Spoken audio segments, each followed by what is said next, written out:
Ushbu video darsi orqali biz 64-topik 1 imtihoni titkisini 3-4 savolini tahlil qilamiz. Demak, 3 ball berar ekan, erkak aytibdi. Chigim mogoyon. Chigim hozir. Muvo degani nima? Bu so'roq so'z, ha? Mogoyo degani yemoq, ya'ni yeyapsiz.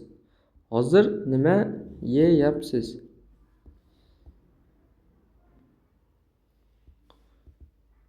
Biz endi ovqat bilan javob berishimiz kerak. Ya'ni shu narsani yeyapman mana. Chaju mogoyon. Chaju degani tez-tez. Tez-tez yeyman. Bu xato. Chibeso mogoyon. Chip uy, ya'ni uyda yeyman. Bu ham xato. Kimbabul mogoyon. Kimbab bu ovqat, ya'ni shu narsani yeyapman. Shunda 3 bo'ladi. Onni hago mogoyon. Onni degani opa, ya'ni qizlar uchun. Hago degani va bilan. Ya'ni opam bilan yeyapman. To'g'ri javob 3. Va keyingi testimiz 4. 3 ball berar ekan, ayol aytibdi. Chenguril miyot chiye mannayo. Do'stingiz bilan miyot chiye soat nechida? Soat nechida uchrashasiz? Biz endi vaqt bilan javob berishimiz kerak. Ya'ni se miyon yeyo. 3 kishi, ya'ni 3 ta odam. Xato. Kachi sukche heyo. Kachi o'qiladi. Kachi degani birga ma'nosini anglatadi.